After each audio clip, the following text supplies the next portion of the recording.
Pasco County Metropolitan Planning Organization to order. Can we stand please for the invocation and pledge of allegiance? O merciful Creator, your hand is open wide to satisfy the needs of every living creature. Make us thankful for your loving providence and grant that we, remembering the account that we must one day give, may be faithful stewards of your good gifts. Amen. Amen.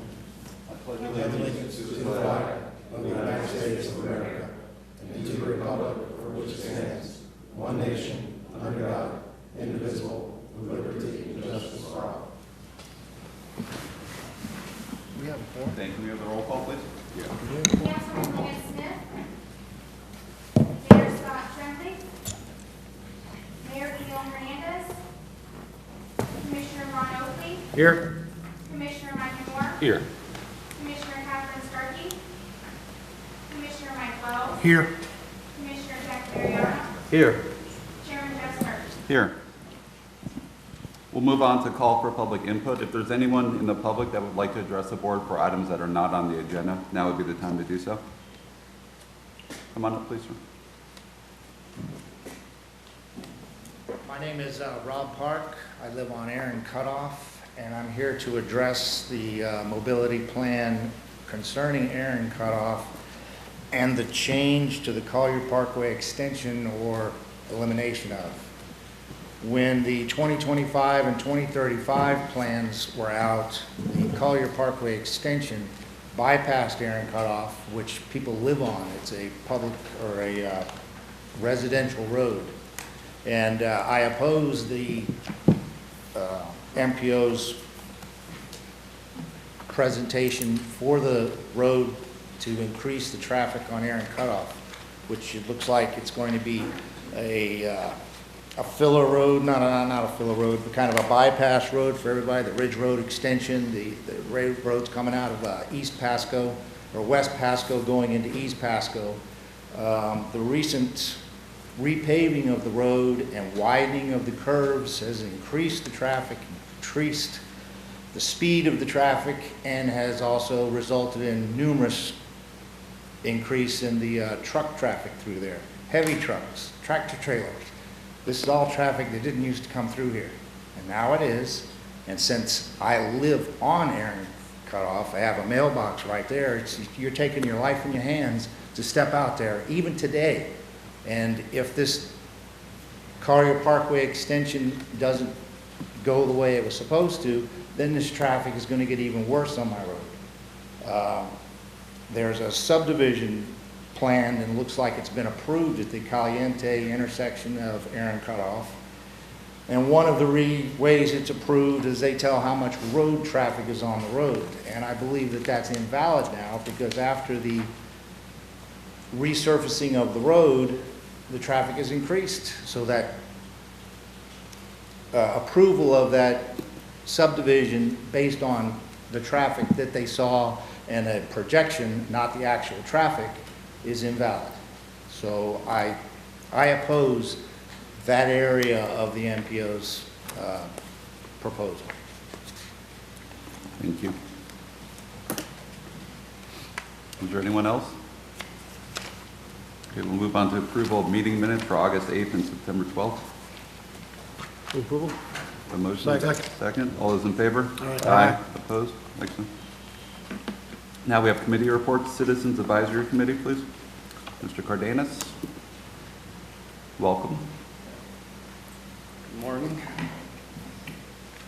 Our December meeting was held on Wednesday the 4th in Wesley Chapel, and during the meeting we approved the previous meetings from the October meeting unanimously. We had no meeting in November. The action items for the month of December included the Mobility 2045, the Long-Range Transportation Plan, and we recommended approval. They've been doing a great job. And our action item B, it's the approval of the 2020 meeting calendar. We recommended approval. Item C is the TIP amendment, section 5307, small urban funding. We recommended approval. For the month of December, we received updates and presentations from the Office of Economic Growth and Traffic System Management and Operation, TISMO, which was very informative. And we would like to see the integration of the TISMO into the 2045 long LRTP. We believe it's such a smart way of Pasco staying ahead, incorporating technology. And that's all I have. Do you have any questions for me? Thank you very much. Any questions for Mr. Cardenas? Thank you. Thank you, Jose. Moving on, Bicycle Pedestrian Advisory Committee. I think it's up Dr. Stovall. Good morning. We had a good meeting in November. Some very exciting things are on the agenda, and the thing that really gets me kind of going is the bike map that we've been talking about is now, the electronic version is very close to being finished, and I was told not to overpromise, so I'm not going to overpromise for staff, but I'm thinking early part of next year you should see it. We previewed it. This county GIS staff has worked with MPO staff, and it turns out we have a couple of really knowledgeable person on BPAC. One of them is the GIS supervisor for SwiftMud, so he's really interested in that map. And then we have another person who's a professional programmer, developer. Both of them had done prototype maps, and now they're all working together with the county. So that's very exciting. Look for something from that area probably early in the year. The other thing that's very exciting is our MPO planner, Ross, is now beginning to work on a kind of a master plan for the harbors area for bike pedestrian issues, and he's particularly thinking about the concept of using the feeder roads since they're slower traffic areas and developing a way to have paths along those roads. And what's really good about it, it's not just that would be a plan for that part of the county, but it would become like a model for us to use and eventually get a plan for the whole county. So that was those two things were very exciting. We had a good number of visitors. When we meet in Newport Richey, that's more accessible to more people, so we usually fill up the room, so it was a good, lively discussion. With that, thank you. Thank you. Dr. Stovall, any questions? Yes, sir. Any word on our bicycle signs that we're going to put up, the warning signs out on 41 Blanton Road and those other areas we've been talking about? Are they being put up? Right. So we have worked with traffic operations and public works, and they have erected many signs. I believe the traffic operations manager informed us that some of these signs have been vandalized, and they're going back to put them back on, and also share that with the sheriff's office. Several have been put on the several roads, St. Joe, Blanton, and so on. Right. And then also something I've asked for, I was in Georgia with Sheriff Grady Judd over in Polk County, and I actually talked to him. When you go out east 54 to hit 98, on the east side is that Rancho area that a lot of people pull mud bogging and all. Right. People get killed out there. It's pretty rough, and Polk County's been trying to do something about it for their citizens out in that area to clean that up.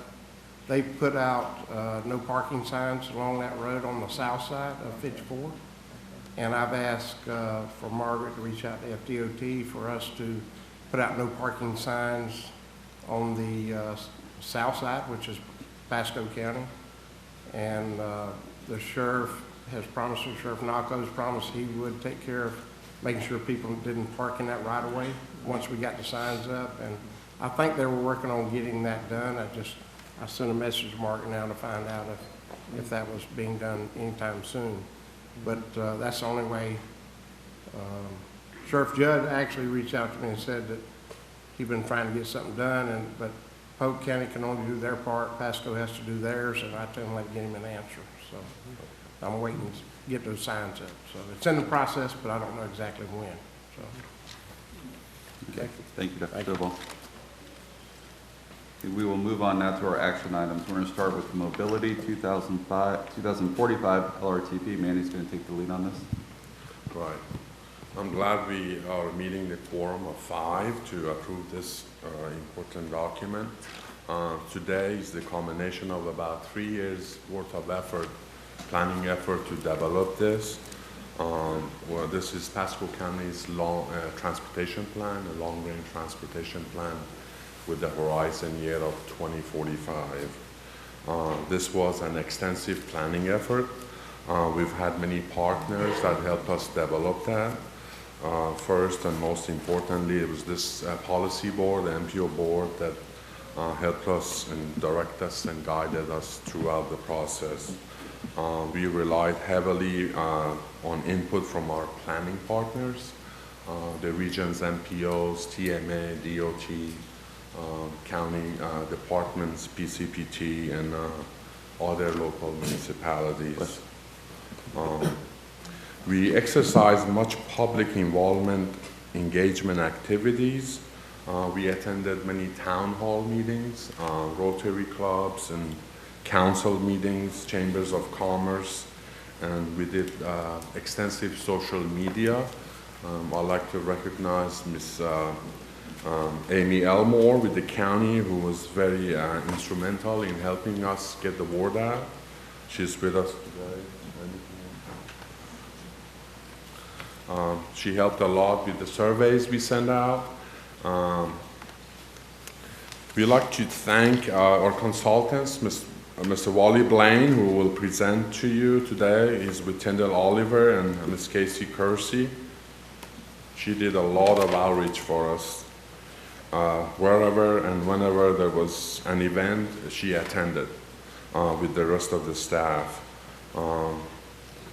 I'd like to thank Mr. David Goldstein, who's been with us throughout the process, providing valuable input as always. I'd like to take this moment to give special thanks to our retired manager, Mr. John Villeneuve, who was very instrumental in moving the project along. And also, special thanks to Mr. Ali Atefi, who provided a great deal of experience and expertise to this effort. We have a presentation that our consultants are going to walk you through, and at the end of the presentation, we'd like to ask for a vote on this item. It would be a roll call, and there is an attached resolution that MPO can have the chair sign approving this LRTP. At this moment, I'd like to introduce Mr. Wally Blaine.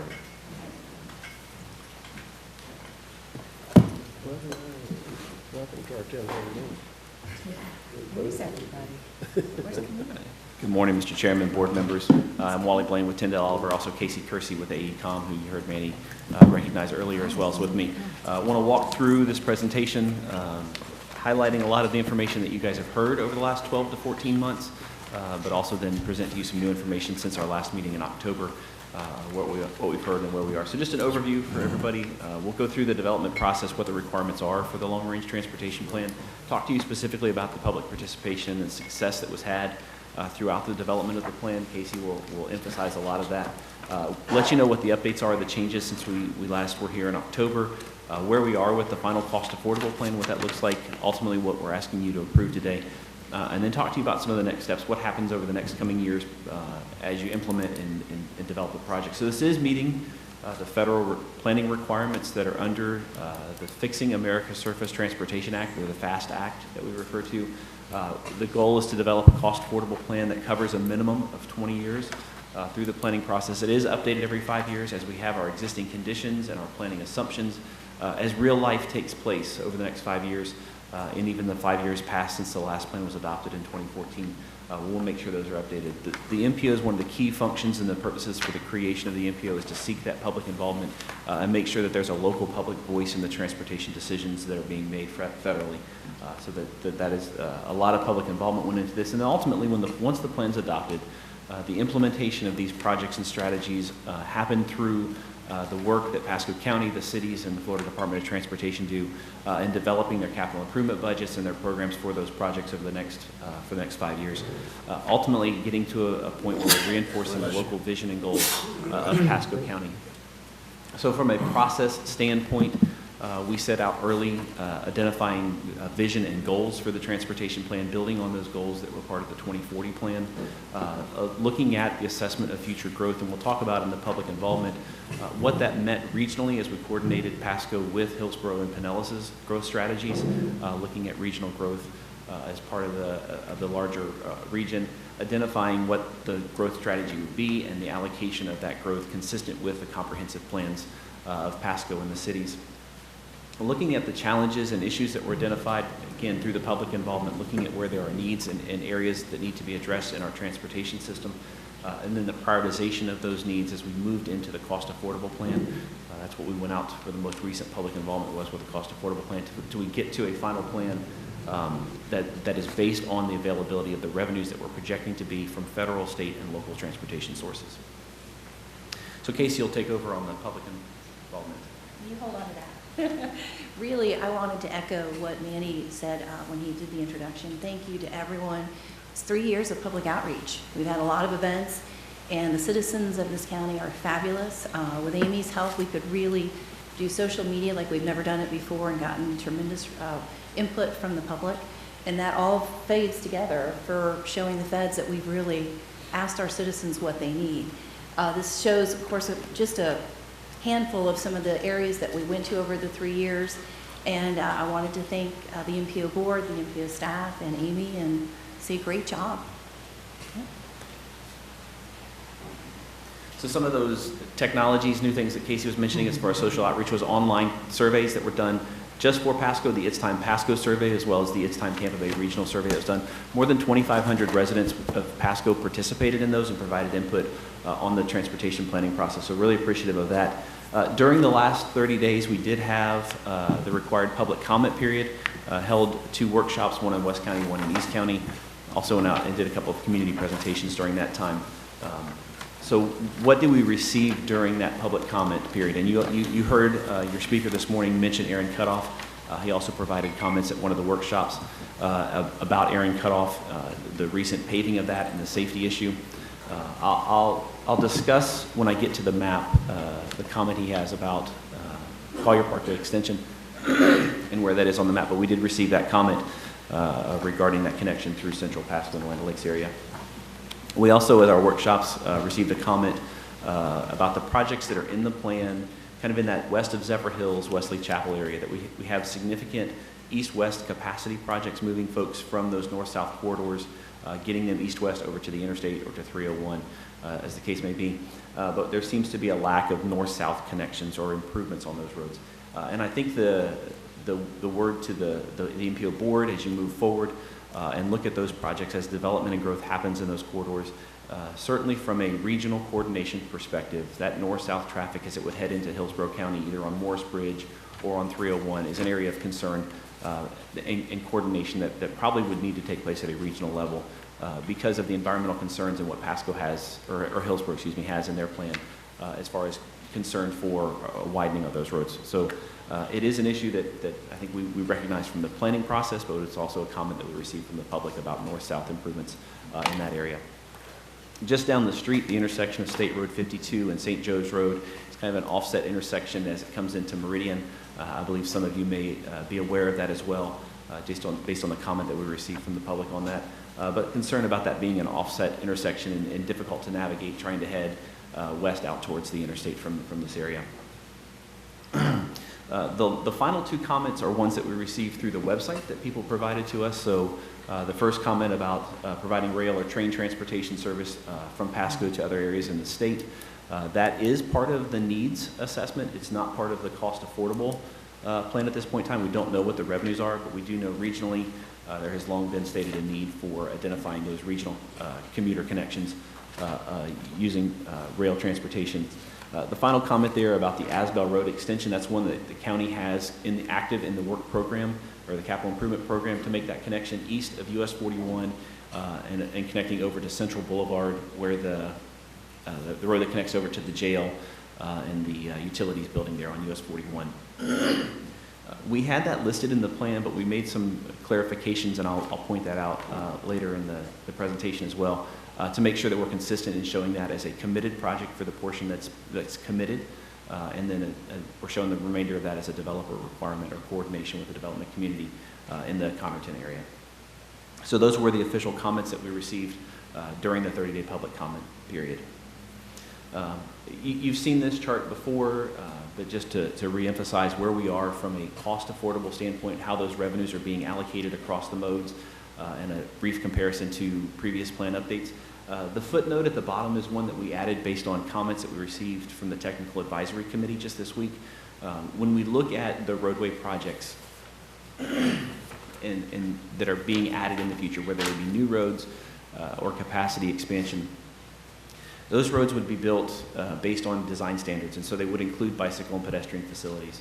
And while we may not be able to capture the full value of that, there is a component of those projects that does include addition of a multimodal network, be it through bicycle lanes, multi-use trails, or sidewalks based on the appropriate design standards. So we did want to add that based on the guidance or comments that came in from the Technical Advisory Committee as well.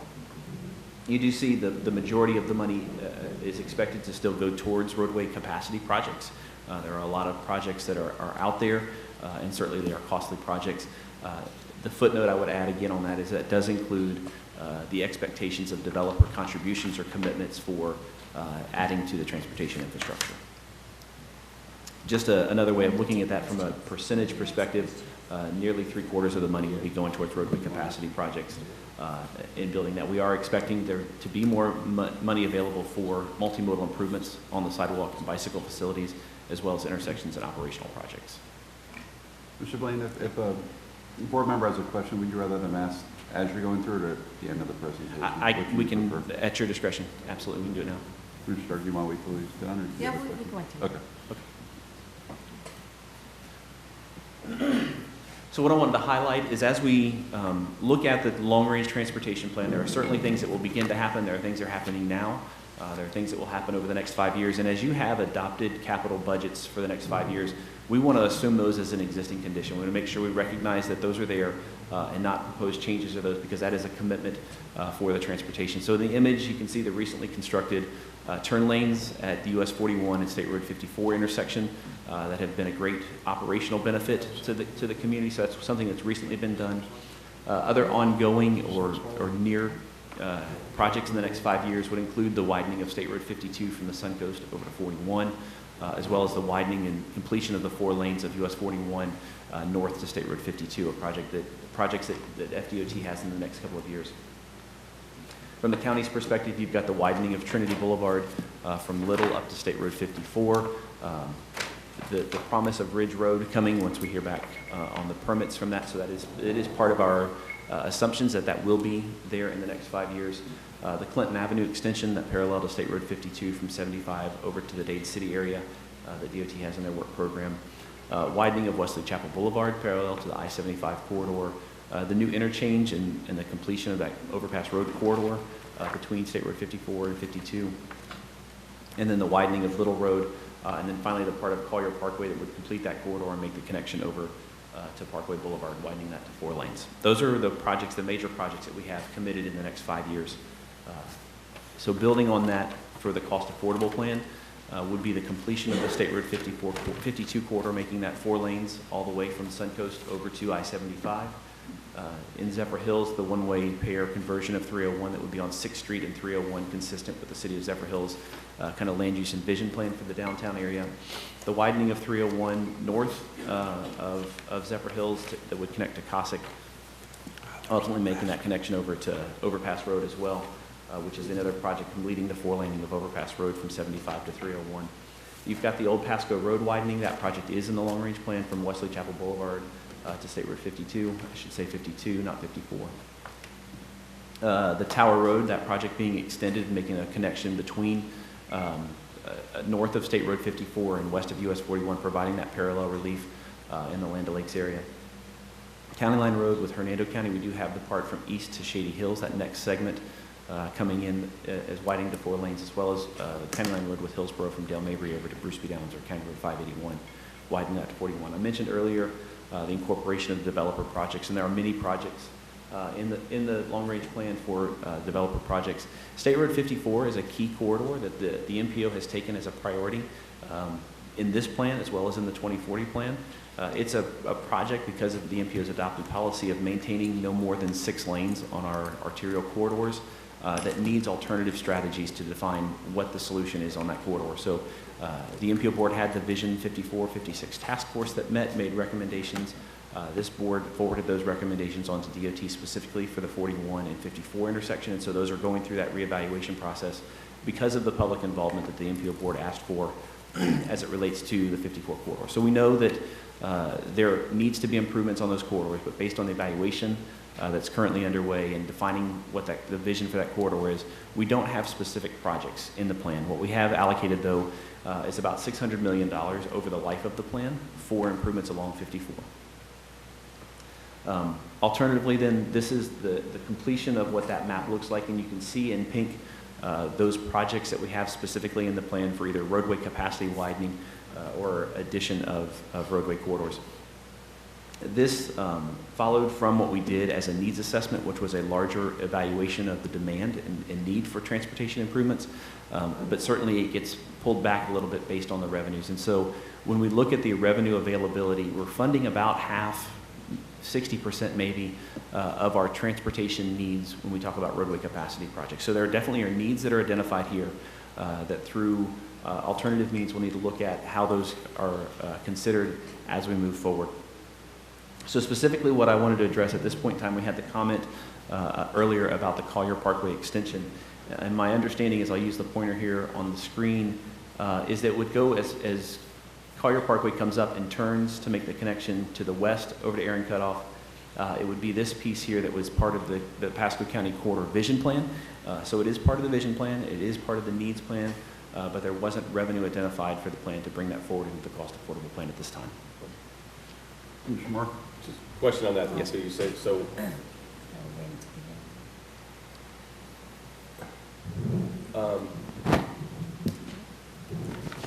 you're stating there's no funding basically at this time for that. It's When we did the prioritization of projects, it wasn't prioritized against the other projects that are competing for the same revenue dollars, yes. okay. So currently it's in the plan but not funded. It's not funded. There's nothing that precludes you from, after adoption, reevaluating that and proposing an amendment to the plan. While the plan is updated every 5 years, there's always opportunities for amendments and revisions along that way, yes. Transit is also a major component of that. It's required under the federal rule. So what we want to make sure we emphasize with transit is that we're maintaining the existing service that's out there and placing as a priority of increasing and enhancing the existing service. So we're doing that through making our buses run more frequently. We're adding service hours, making them run later in the evening to help with folks that need transportation with their working second or a third shift job to be able to reach their jobs and employment, as well as adding Sunday service. Currently, Pasco County Transit only runs 6 days of the week, so adding Sunday service is an important consideration. And so then after that, we look at adding new local service. So there's circulators in a couple of areas, the Wiregrass area, Northwest and Shady Hills, and then also a connector from St. Leo back over to Dade City are improvements that are in there. And then there are other capital projects that aren't associated with specific routes, but you would have increased transit stops, super stops as they're called, would be more like a major transfer center consistent with the 10-year transit development plan that Pasco County Transit has put together in the last couple of years. And then there are express key services on some of our key corridors, making those regional connections. And I say regional connections, but they're not just to other counties. When I look at how wide Pasco County is, I think sometimes those connections from East County to West County are more of a regional service as well. So we have those connections along State Road 52 and State Road 54 as well that you'll see on the map. And then the other thing I would point out is while they may not be funded and affordable today, we know the work that T-BART is doing and also the regional transit studies that are underway that are looking at how we are better connected as a region. There are still opportunities for those as those regional decisions are made to bring those into the plan. And again, those are set up as part of the needs but haven't been brought forward because of the availability of revenue to fund those. And so you can see what that looks like then from a map. And in the orange are those areas of existing service. The blue would be the future service expansion that are being done from a local perspective. And then in the pale blue or aqua are those major regional connections that are being made both east, west, and north, south through the county. We have a bunch of colorblind people up there, or at least one anyway. Can you see that, Mike? That's okay. I apologize. From a bicycle and pedestrian standpoint, working with MPO staff as well as the Bicycle Pedestrian Advisory Committee, what we do from a bicycle pedestrian standpoint is not identify, we're going to do this little sidewalk and fill in this little gap 25 years from now. What we're doing is we're saying we're allocating revenue and putting that aside for bicycle pedestrian projects, and those can be standalone projects, not always with the widening projects. But one thing we want to do is make sure that we're consistent with the design standards. So we know that Pasco County has recently updated the design standards for county roads. We know that the Florida Department of Transportation has gone on, since the last plan adoption, a focused attention towards complete streets and making sure that we have the right facilities in the right places. So from the MPO's long-range plan, we want to be consistent with that, making sure that we identify that speed is a critical factor when we're identifying the appropriate design elements. But there are also existing facilities that are lacking network connections, so we need to look at where those are. And then if there are opportunities for parallel corridors, then we need to identify those for a more safer and comfortable connection for folks, rather than trying to always be on a busy arterial highway. There are some recently completed studies that were done. Florida Department of Transportation and Pasco County partnered to complete the bicycle and pedestrian safety study. That study came with 8 focus corridors and 8 focus intersections and 5 focus corridors to look at for identifying causes of safety or crash issues, and looking at strategies and countermeasures for addressing those. So the revenue that we're setting aside in the long-range plan would go towards addressing those specific problem areas, as well as the Northeast Pasco Multimodal Safety Action Plan that was kind of done up in this area in the hills and Dade City area. Ultimately, being able to have a long-range plan that can implement the appropriate facilities and a comprehensive strategy for addressing multimodal transportation. This would be the map that we have that's associated with that, and you can see a lot of colors that build this network. And so some of this is existing facilities. Some of these are the facilities that are built and added as we have these new capacity projects that are coming in line, and then some are committed trail facilities, specifically the Orange Belt Trail that kind of runs diagonally through the county is one of those key connections and corridors. So revisions that we've made since we presented this to you back in October. I know I've got a lot of background here to finally get to the end. One of the requests that we had at the October meeting was to look at the opportunity to advance at least the design phase of Hicks Road. So we were able to advance that into a more near time period. So at least the evaluation, the assessment of Hicks Road between Denton and New York can be evaluated as a feasible corridor for construction to move forward. We had a comment about Osteen Road between Plaid and Massachusetts, that project that's in there. There is an existing portion of that comes down south from Massachusetts. So the costing that is in there would be equivalent to making sure that the roadway that's there is brought up to current standards and making that future connection where the roadway does not exist. And then I mentioned earlier the comment that we got from the public about the Asbell Road extension. And so you can see on project 3057, we did make a slight revision on that to show part of that is in a committed time period. It's in the near 5-year time period. And then the part from Central Boulevard to Connerton Boulevard would be a future developer commitment or project that would be constructed. So the next steps, certainly the first step is the request of you to adopt the long-range transportation plan. But then we will finish the documentation, making sure that there's a public-friendly summary of all this information that's out there and available for review. And then we will submit this to Federal Highway and DOT to make sure that we have met all the requirements to be consistent with the federal requirements. Because once the plan is in place, it's your mechanism to receive future federal transportation dollars within Pasco County. So we want to make sure that it is consistent with the requirements. And then as you sit as the MPO board annually, you'll review the list of priority projects for the Transportation Improvement Program. This becomes that document that kind of guides that process and allows you to have those projects ready and available to move into your priority list for funding. So with that, Mr. Chairman, we are asking that the board, based on your review, would approve the multimodal long-range transportation plan and authorize the chairman to sign this. And just the footnote there is a reminder for me more than anything that it does require a roll call or hand count vote. Thank you. Before we proceed with any questions from the board, from Mr. Blaine, is there anyone from the public that would like to address the board regarding this agenda item? Mr. Park, you did earlier, but come on up. You kind of... One thing I'd like to point out when we're talking about the Collier extension, it's not particularly the area that he pointed out that they eliminated. It's the area going through Connerton, which will help move the traffic off of Aaron Cutoff. You showed nobly that Tower is going to run right into Aaron Cutoff. All that traffic is going to go up Aaron Cutoff. I live on that road. It's not big enough for that. You're going to have to expand it. I see 4 lanes in front of my house. That's got to be changed, in my opinion. Thank you. Thank you.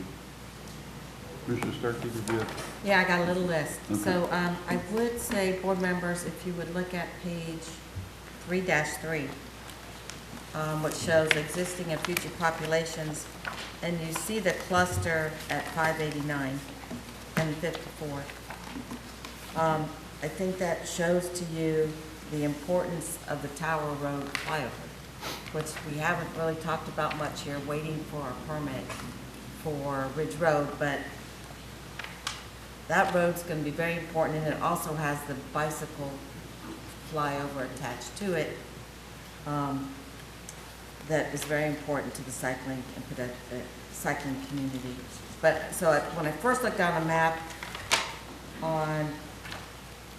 I didn't see it on here, but then you showed it on a subsequent map. But so we do have it in our, starting in 2024, to start looking at it. Is that what I understood, looking at your maps? You're talking about specifically the Tower Road construction and Tower Road flyover. the flyover. What we have in the plan is the construction of Tower Road where it doesn't exist to 4 lanes, where it does exist as 2 to widen to 4.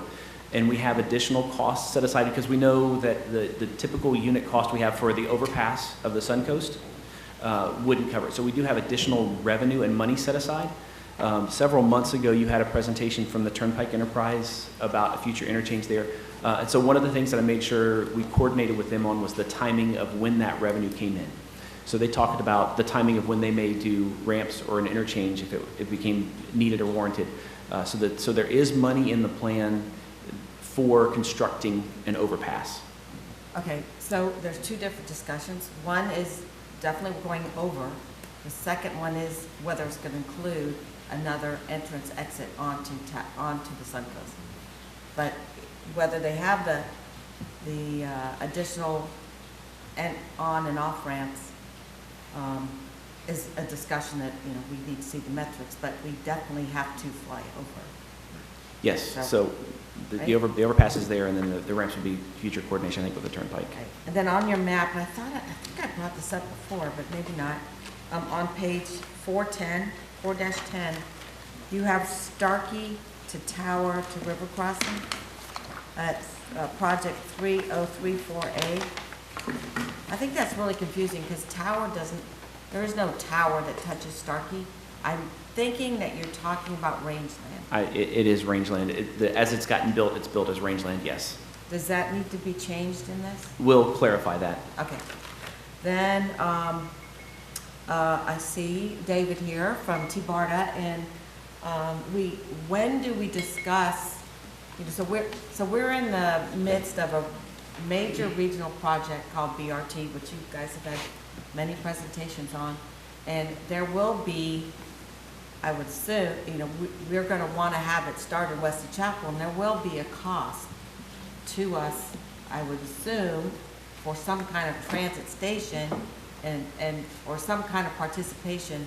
We have nothing in here for that, but I just want to put it on everyone's radar that I don't know when we're going to get to that discussion, but there will be discussion of how we are going to participate along with Hillsborough and Pinellas County in the BRT. But we don't have that addressed in here right now. That was our understanding is exactly the same as yours. There are opportunities to come in the future, and we don't know what those look like today. So we do not have any revenue assumptions associated with that while we wait for the study to be completed. Okay, then I want to go to trails and look at your trail map, which was towards the back. And I'm wondering who were you speaking with on this trails map? Who helped you with this? So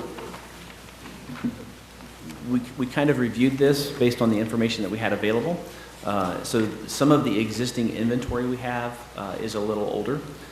We were able to speak with local agencies about their committed projects in the next 5 years and have those. And then some of these that are more, the further out there are more of the opportunity trails that have been identified.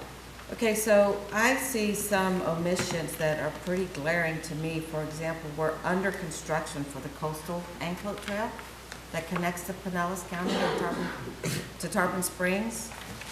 It goes along Bailey's Bluff and Strawburr, and it's not shown here. You can see where Pinellas County is bringing theirs up with the green, and we're connecting to that, and it's like under construction. Okay. So I don't know how that got missed. Then Ridge Road Extension has a trail on it, a very nice trail with a trailhead that's been given to us by Duke. So there is a very important trail along Ridge Road. And then if this is our future plan, I see a lack of planning in the Wesley Chapel area for a major trail plan. There's no loops. It's very poorly thought out in that area of the county. I'm dismayed at what I'm seeing over there, so. I don't think there's one loop. I don't know. That needs a lot of work. And Commissioner Mariano, I don't recall what was going on up around the park and up on Old Dixie Highway, but I thought you had wanted, I thought there was a trail plan there, so I'll leave that to you for your comments. So I believe this trail plan, this needs work. Let's see, Plath. Is it possible to pull up a map of Plath? Can you pull it up on because I don't think you're capturing what I said last time. Okay. Because Plath needs to go and connect to where it comes, Osteen. Osteen doesn't connect north of Massachusetts. So if you stop at Massachusetts, you're not connecting all the schools. And I wasn't, you're right, I wasn't 100% sure of your comment from October, but I did look north of Massachusetts up to Ridge Road. And there is part of an existing corridor there. There's a lot of residential area, and then you've got the Orchid Lake environmental feature that's there, as well as, I think, a mobile home park that's in that area. I don't know from the long-range plan perspective that we would want to show that without having some preliminary or feasibility study done, maybe a route corridor study looked at it. So you're right, I wasn't fully confident in your comment from October, but I did kind of look on that north side as well, and observed kind of the Orchid Lake there. There is a resident there, one resident who has fought this connection for a while. I'm not sure if they're still living or if they're still there. They are, but I think we have it fixed. I think we're going to be able to connect it. Yeah, and the school district, many people have wanted this connection, and it really is a very unfair treatment to the people on Orchid Lake that all the traffic is routed through them. And so that's an important connection for the 4 schools that are not being, it's not efficient for them. Okay, so I think that's covered this time. Yeah. Thank you, Mariano. Thank you. So as far as talking trails over in SunWest, and I'll even start on 5A, you've got a kind of a line on 5A where it kind of breaks off, and it says that we got a gap in the system. I think this year we're going to start building that 5A connection all the way out to Hudson Avenue and Hudson Avenue, not quite to US 19, but all the way through, past the hospital to that intersection, where it hits Hudson Avenue. Now, across from there, we're supposed to go up on Old Dixie Highway, and there's some trails or some sidewalks built by Hudson Seafest, jointly funded by the company with the first Commissioner Wells years ago. And there's some gaps that are in there that we can actually just continue on to connect. And from just north of New York Avenue along Old Dixie Highway, there's probably 1.5 miles of land all the way from Gulf Drive at Sea Pines all the way up, that if we partner with Swift Mud, we can use their land. We're talking about putting a fire trail up there. So I mean, this could be a joint trail that could be used for fire, so when the fires go over Old Dixie, they can actually fight them before they make that transition, which will make the homes a lot safer. So we are working with that. So I think that should be on the list, or on the lines drawn. And I will take some comfort that you said we can add this later on, even if we approve this today. But that is something that's a very key piece to drive up. Yeah, and let me just also ask, it's your local knowledge and awareness that's more than I have. And certainly in a program when we talk about bicycle and pedestrian facilities, the requirements for the long-range transportation plan are that we identify that as a program and not list out specific projects like we do on a capacity program.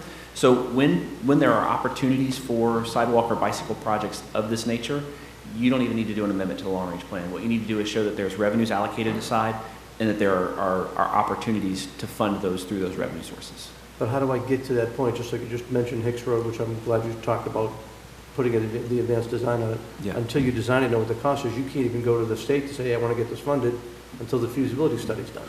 So Commissioner Mariano, when we do the priority list, we'll do all of that. Mm-hmm. Whatever the MPO board members want to prioritize, we'll do that and we'll just throw money at it. Okay. We do it annually, so we'll bring it before you within a few months. Okay. And I'll say on the first several pages, I didn't see the Hicks Road connection all the way up to Denton, which was a very important piece, but I did see you addressed it later on as far as later funded, so I'm glad I waited till you get through your presentation. But I don't know why that line is not drawn as far as coming up in the future at some point. Because it's not listed on any connection map until you show the slide, which, again, I just got this right before this meeting started. I apologize for that. So, but I don't see the connection anywhere on the maps until you showed the slide. I thought it was going to be just kind of left out. Yeah, it's shown as a project on the map on page 4-7. It's highlighted with that pink area. Okay, that slide there.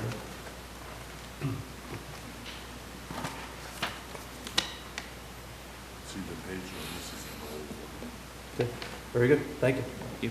Commissioner Moore? Just one correction. If you look at 415, page 415 in the map, FDOT did build a very nice trail on State Road 56. It's missing from here, the extension. You see what I'm talking about? From the, yes. All the way to 301. So DOT did build a trail, and they also built a sidewalk on the other side. Okay. So if we can have that added, just as a correction. Thanks. Commissioner Wallace, you have anything? May I ask Turkey. another thing on trails? Manny, didn't we get some money for part of the Orange Belt Trail in Yes. the Trinity area? Is that reflected on here? We need to clean this map up pretty good, but the piece from Little Road to 54 is funded. It's not shown on here that it is.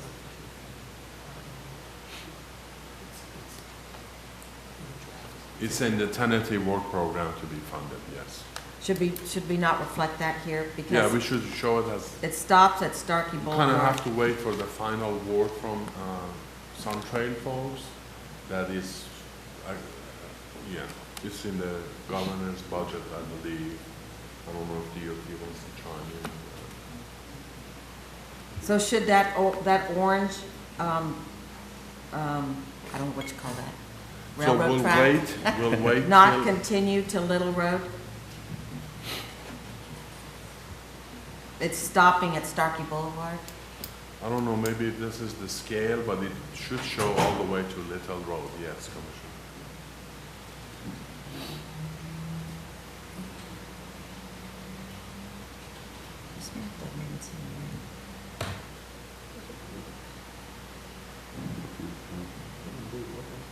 If I may, since we're on trails, I will say that we just had a presentation at the City of Newport Richey.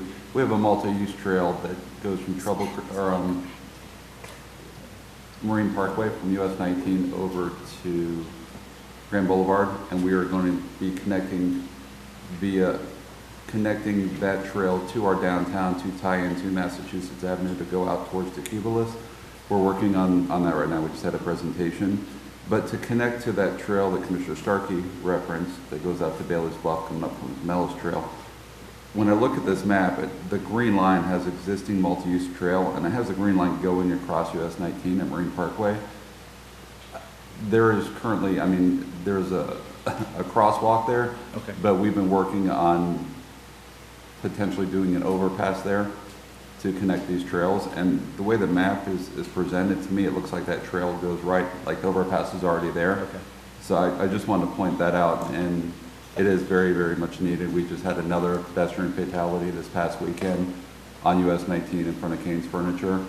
And unfortunately, while our police departments are investigating the crash, a drunk driver then ran into one of our police cruisers that was parked and totaled that. So we do need, on top of the underpass, we really, really need to look, in my opinion, getting that overpass funded at Marine Parkway to connect this trailway system. Because US 19 is far too dangerous just for using crosswalks. Does anyone else have anything? I think that's on here. Was the end, question? Does the underpass show? I just got this as you did today. Okay. It's not listed as a specific project, no.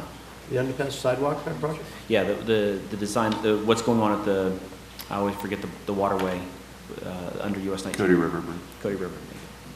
Yeah. No, why wouldn't that be on here? It's the number one ranked project we have. We've done feasibility study on it. I don't know why it was at the map.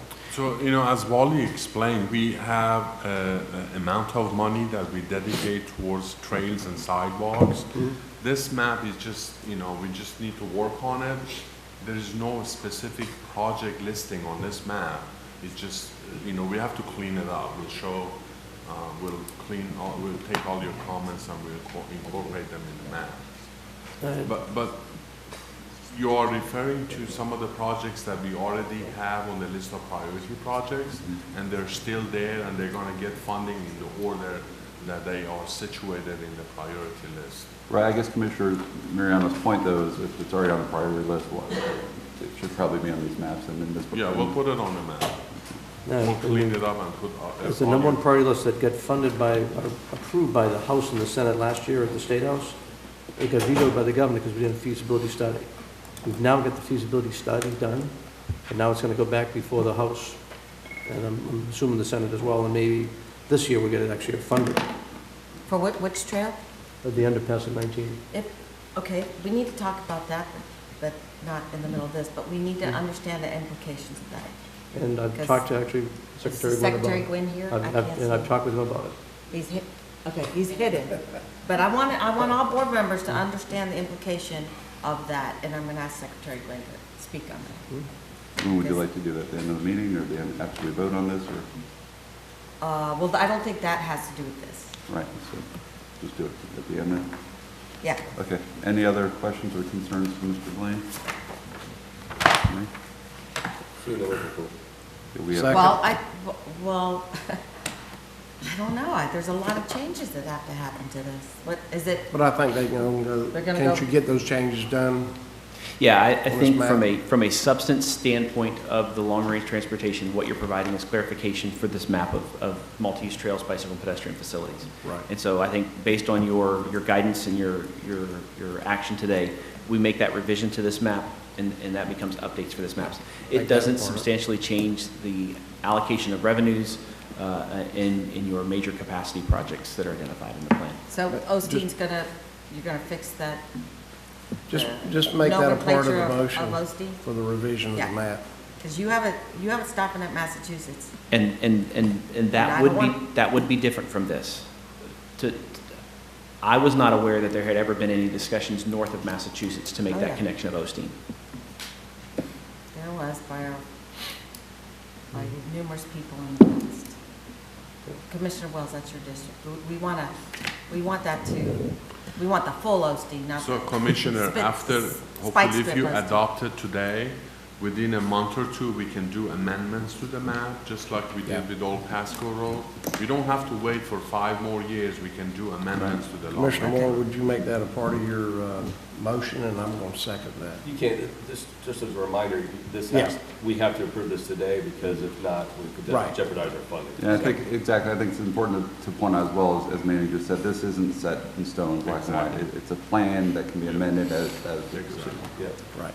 So we I have second it. So we have Commissioner Moore have the motion, Mr. Second. Oakley second. So we're going to move on then to the roll call vote, Madam Clerk. Commissioner Ron Oakley, Aye. Commissioner Mike Moore, Aye. Commissioner Catherine Starkey, Aye. Commissioner Mike Wells, Aye. Commissioner Jack Mariano, Aye. Chairman Jeff Starkey. Aye. Motion passes. Thank you, Mr. Blaine, very Thank much you for so the much for your time. presentation and all of your hard work. Manny, do you want to discuss the 2020 meeting calendar, please? Right, so we have to kind of set up rooms and conference calling numbers for the year 2020. So in your packet, you have a calendar of MPO and subcommittee meetings. We just need your approval for it. It was approved by the CAC and also the TAC. Hold on, time out. We just made sure it doesn't fall on a holiday, and I believe our staff checked with your secretaries and your office to make sure. I just want to mention that we also canceled the July meeting per your direction last year. If you want to move it to August or whatever, it's up to you. Mr. Chairman? Yes, sir, Commissioner Moore. Yeah, just because of our scheduling, yeah, we typically do not have a meeting in July. I think that was kind of all we agreed on it the last couple of years. Yeah. You're fine with that? Yeah. That's what we would like. Yes. Yeah. So that's showing canceled. So That's all. everyone's okay with that? I got another change as well. Commissioner Mariano? When I'm looking at the MPO board meeting on March 12th, I think it's school vacation week. I've already I can tell you right put now. plans, we usually don't have one that week either. So if you want to verify that, I can tell you. Let's see if we get on the calendar. I thought we made them. Spring break's the week after that. is the week after that? Yeah, spring break's the 16th through the 20th. Okay, all right, then we're good. Entertain a motion then? Yeah, I'm with you, that's what we looked at. So I move. First and second, all those in favor? Aye. Aye. Opposed? Thank you very much, Manny. And then Manny's also going to handle the TIP amendment, section 5307, small urban funding. All right, so this is a TIP amendment for section 5307, small urban funding. It's about $1.3 million for PCPT. This is for capital equipment facilities and may also be used for operating purposes. I don't know where Kurt Tribal is, but he's very happy that he's receiving this funds. He can utilize it at PCPT. So we're asking for MPO's approval for that. Move approval. Second. We have a first and a second, all those in favor? Aye. Aye. Opposed? Motion passes. So Ms. Schreiber's not here then for Pasco County Public Transportation reports and updates. Yes, sir, come on up. There's my phone. Morning, everybody. Morning. My name is Jason Delwo, D-E-L-L-W-O. I'm the operations manager at Public Transportation. Kurt apologizes for being unable to attend. He's going through the triennial review training as we are finishing up our triennial review with the FTA. So he did give me a list of things that he wished me to cover and then to help you with anything that you guys need as well. The first one he asked me to call out is if we look at the Mobility 2045 plan on page 1-2, he just wants me to point out that transit investment decreased significantly from nearly 25% in Mobility 2040 to 10% Mobility 2045. So I just wanted to point that out. The Shady Hills route. Can I ask you a question on that? Yes, ma'am. So, is that a cut in funding or not an increase in funding? Because I know like other counties facing transit taxes, that we took that off the Yeah. discussion here. And it's an accurate observation. When we talked back in May, we talked about revenue scenarios and what assumptions should we make about availability of revenues for the 2045 plan. The discussion was there, do we assume a new transportation surtax, the Charter County Regional Transportation System surtax, the penny for transportation? It's what Hillsborough just approved at their last election cycle. Based on that discussion, we did not make the assumption that new revenue, that penny would be passed as part of the revenue picture for the long-range transportation plan. What we assumed would be the continuation of the penny for Pasco at its current allocation beyond its 2024 sunset. In the previous plan, the 2040 plan, 75% of that new revenue was assumed to go towards transit, which is where we got a lot of the infrastructure built through that. So it's not a cut in the existing revenue sources, it's the assumption that there won't be a new revenue source that would move forward in the 2045 long-range plan. Okay, so somewhere, sometime, someone I'll be long gone. Maybe all of us will.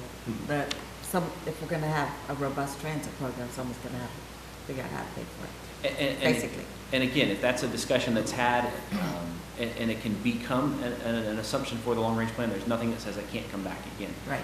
But based on the discussion, and comments from the board and discussions with staff, it was felt that wasn't the appropriate decision to make for the long-range plan at this point in time.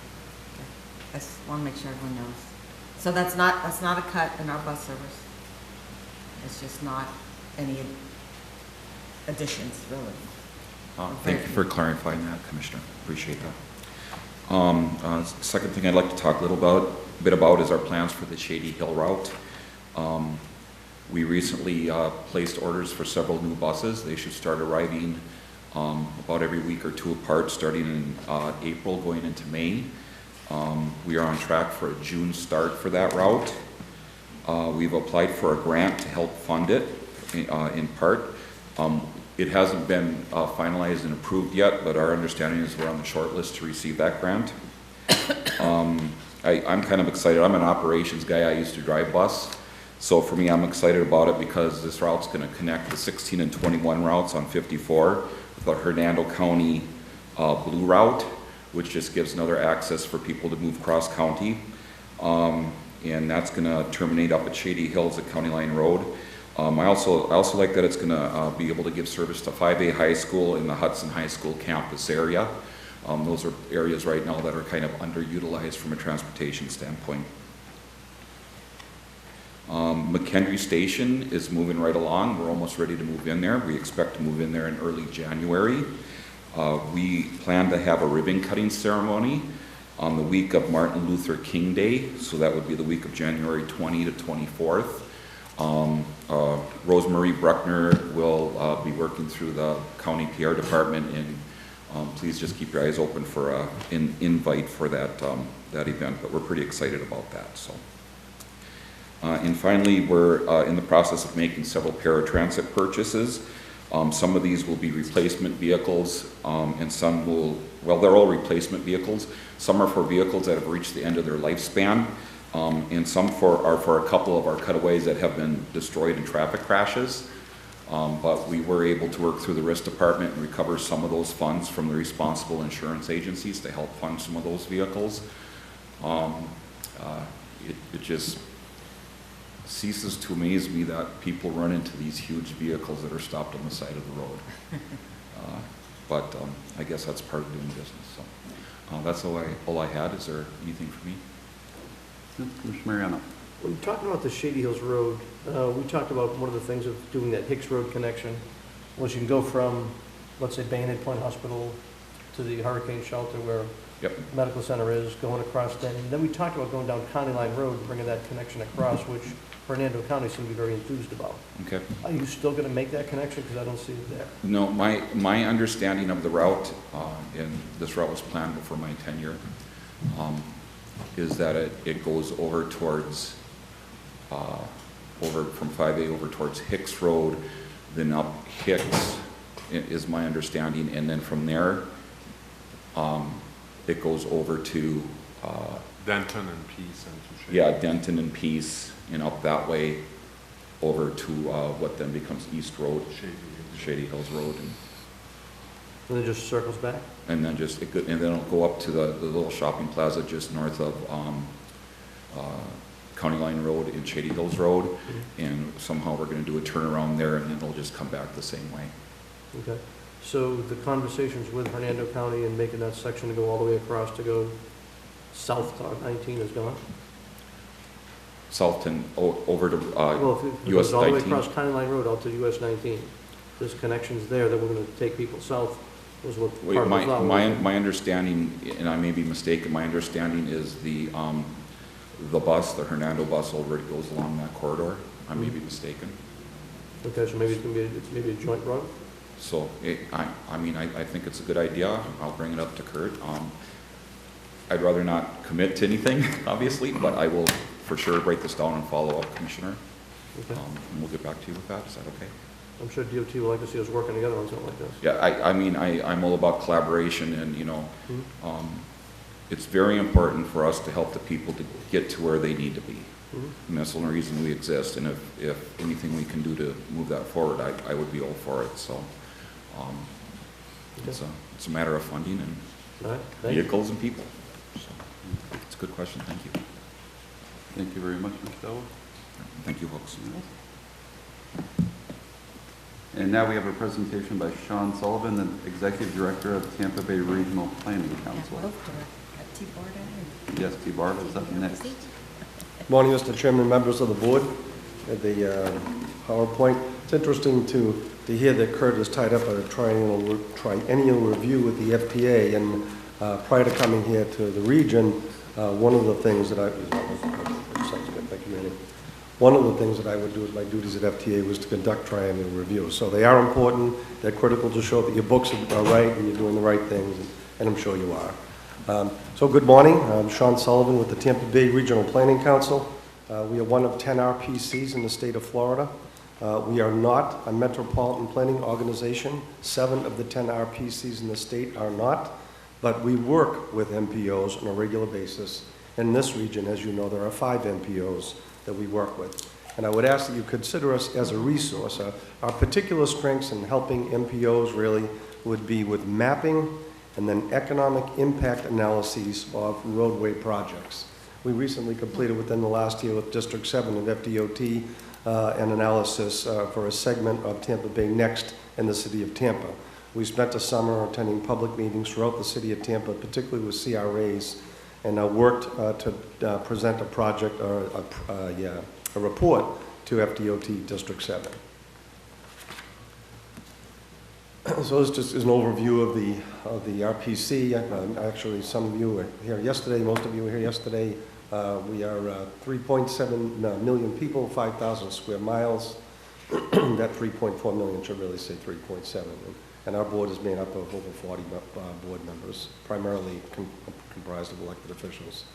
So our support for MPOs, planning staff, we have a gentleman on our staff who is an economist who spent a number of years working in an MPO in Northern California, particularly as it relates to goods movement, so he's really an expert in that field among economic impact.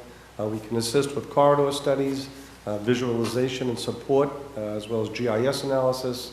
I mentioned economic and fiscal analysis, and certainly statistical analysis. So this is an example, the metric on the right-hand side, the visual, of a land use study that we did recently in Citrus County. And this was a DEO-funded grant, competitive grant that we worked with the county to seek funding. And we presented that report to Citrus approximately 3 months ago. We've also worked in the past on DEO-funded, actually DEP-funded, I believe, coast-to-coast trail program. We did that plan and concluded in early 2016. This is an example of our Citrus program that we did, a project that we did recently in Citrus. I mentioned it includes transportation as a component, but it's an indelible tie between transportation and land use. And these are just various scenarios that our graphic professional can do. This is something that we have offered to our MPOs should the need arise. Recently, Mr. Chairman, we've been involved with Pasco, Pinellas, and Hillsborough County MPOs for the Resilient Tampa Bay project. We did some graphic visualization and particularly economic impact analyses. It's a pilot program. We're proud to be a partner. It's one of 10 in the nation that was issued on a competitive basis. Hillsborough was the lead, and Pasco and Pinellas were partners, as was the TBRPC. And in early November, at the Transportation Research Board annual meeting on resilience in extreme weather conditions in Washington, D.C., TBRPC was invited to present our component of the project to the Transportation Research Board professionals, about 400 people really from all over the country, and some from international experts, where we talked about the project and specifically our role in the project, as well as our resiliency initiative that we discussed briefly about yesterday. So these are some of the modeling that we can do with storm surge. We have a gentleman who's worked on our office for a number of years, over 3 decades. Can talk about storm surge modeling and the impact of land use and transportation networks. Of course, this will look familiar to you. The west side of 19 there will be significantly impacted with flooding. The Cat 3 storm, that's the difference. That's today. And that's a big difference. And that these are maps that we can produce. Showing my house there. So the threat is real. So I mentioned economic and fiscal analysis. I won't read all of these, but these are again some things that we have participated in or can work toward, can assist the MPO. This is a model that we use to help us with our impact analysis. It's called Transite. It's a product of the REMI and then just kind of technical programs that we use. This is briefly the project we worked on, I believe, for FDOT, for Tampa Bay Next.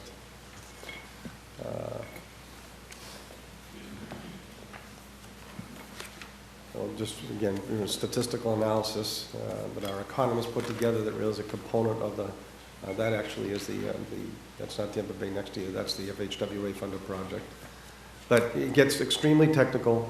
We do have the modeling support and the expertise to complement what the MPO does. And we work with, like I say, all really 5 MPOs in the region on a regular basis. And we want to offer that. Please consider us a resource. We have some very talented people working in our office. I spent some time, as I mentioned briefly yesterday, working at USDOT, so I have familiarity with the environmental process, the historical preservation process, funding and how it works. I had a county commissioner, a former county commissioner now from Hillsborough County, say to me a couple of years ago when I was hired. In fact, he was on the committee that hired me with Commissioner Starkey. And he said, we need the RPC because we need to be sure that we get our fair share of federal and state funding. And if we don't, all the money goes to Miami. And that kind of stuck in my head. So we'd like to, as I mentioned yesterday, leverage the dues that Pasco and the other 5 counties and 21 cities pay, and leverage those dollars to access both state and federal funding. And we've been successful, and we look forward to that continued success. And please consider us a resource. I briefly mentioned yesterday we have a resiliency initiative underway. That was certainly a component of the FHWA grant. It's the 18th type of initiative of its kind in America. We have a long way to go. We're only 14 months into the program itself. But I would invite you, Mr. Chairman, and members of the board, January 7th and 8th, we are having a 2-day conference. We've got international and national experts coming to talk about resiliency and resilient initiatives throughout not only the country and the region and the state, but also we can learn from our partners, the Dutch. We think we have an innovative 2-day program. We've got the Chief Resiliency Officer from the state of Florida, appointed by Governor DeSantis, will be among the keynote speakers, and we welcome all board members to that event. It will be held at the Hilton St. Pete, Hilton Carillon St. Pete. So if any of you, Commissioner Starkey, is attending, if you want to attend, we can sign you up to attend. There's a fee involved, I believe we can pay for that. And you should all be getting a written invitation in the mail this week. I've got a gentleman actually at the post office this morning mailing those. Thank you. Any questions from Sullivan? What, on this map, was this in today at Cat 3, or is that in the future of Cat 3? That would be, one was today's, and then Cat 3. If the Cat 3 happened tomorrow, that's what it would look like on the west side of 19. Commissioner Mariano. On the committee, on the meeting that's coming up, with everyone signed up, I was looking at the list the other day. Did I see Newport Richie on that list, or they have signed up? In terms of attendees, they're invited, certainly. Right. I'm not sure if they've actually signed up on the web. We have like a web process. February, was it? January 7th and 8th. You said January 7th and 8th? 6th and 7th. 6th 7th and 8th? 7th. 7th and 8th, right? Yeah, I'll get with Councilman Altman, he's our rep for this board, so see if he knows about it. Well, Commissioner Altman, Councilman yeah, Altman. Councilman Altman, yeah. Yeah, he knows of it, so it might be good. We got some staff going down. The first day, there's a talk about seawall construction as well, which is very important to me as far as how we're gonna go build out along the Gulf of Mexico. And all the other resiliency aspects are great. As I said, with people from Holland coming and being flown in by people just so they can bring that to us, I think it's gonna be a great committee. Yeah, we're looking forward to a successful event. There's a lot to learn, and we really have some experts who can share their experiences with us. So, Thank you very much. thank you very much. Thank you, Sean. Mr. Green, the Executive Director of T-BARTA is next. Welcome. Thank you. Good morning, everybody. David Green, Executive Director of T-BARTA. I want to thank you all for having me on your agenda today.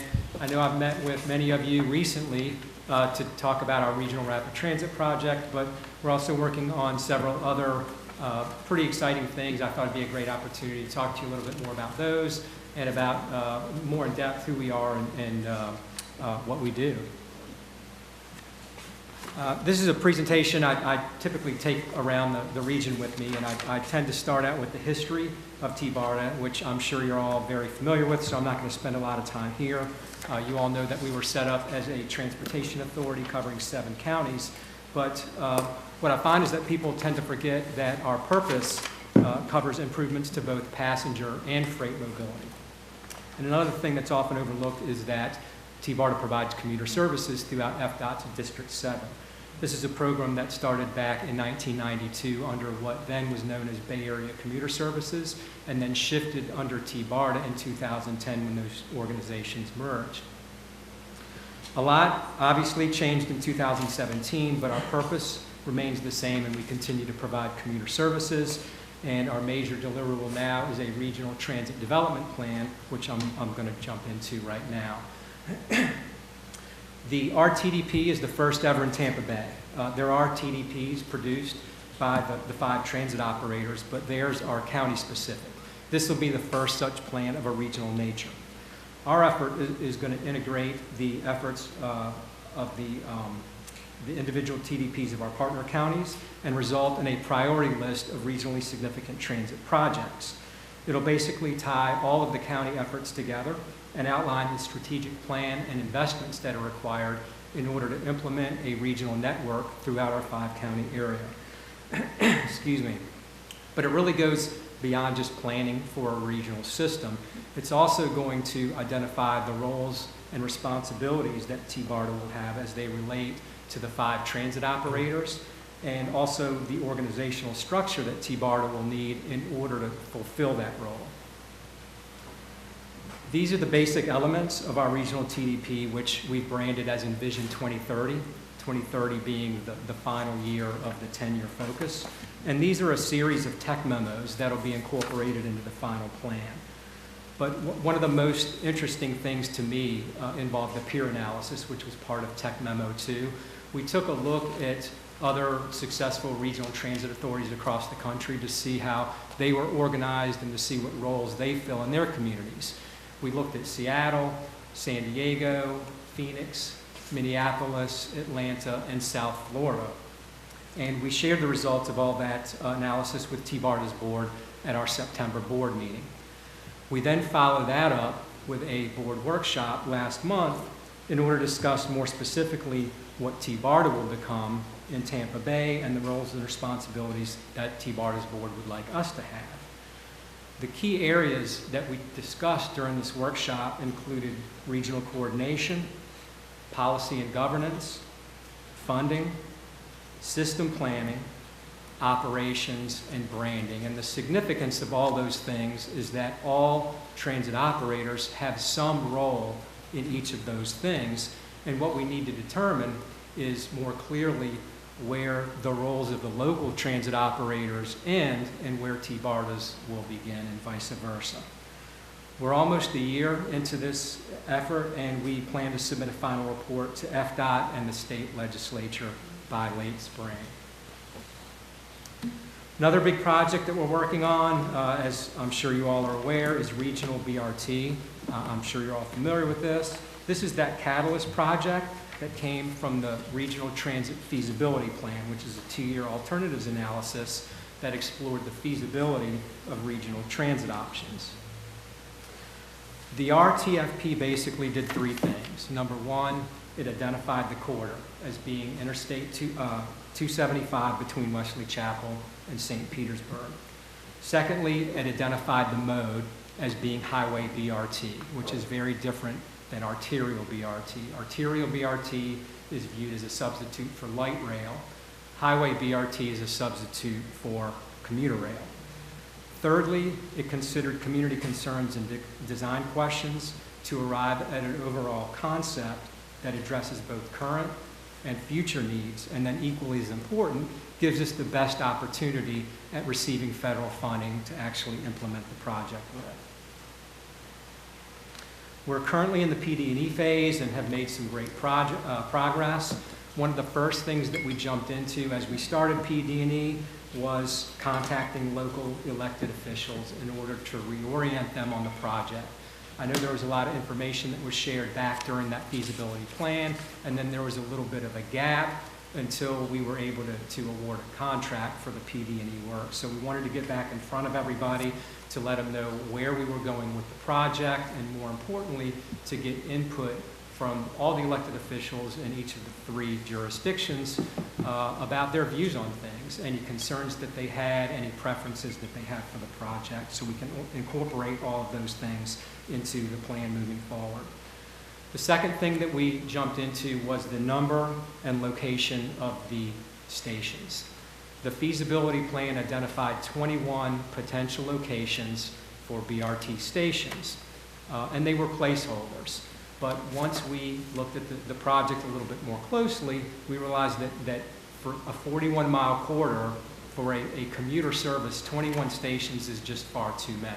So we met with the land use folks and the transit operators, and we were able to trim that back a little bit to about what is now 12 or potentially 13 stations, which is a far more manageable and realistic figure for the corridor that we're looking at. The third thing that we're working on right now is alignment, which basically means how much of the corridor will involve dedicated lanes. We are currently evaluating 5 different alternatives with different levels of dedicated lanes throughout the corridors, with the highest percentage being 100%, literally from end to end. You can build anything that you want, but that certainly comes with a cost. And Commissioner Starkey referenced that earlier, that ultimately whatever the final cost of the project is, there will be a local match required, and that'll have to be split somehow between each of the 3 counties. We haven't arrived at that yet, but alignment will be a big thing that we need to answer throughout this PD&E process.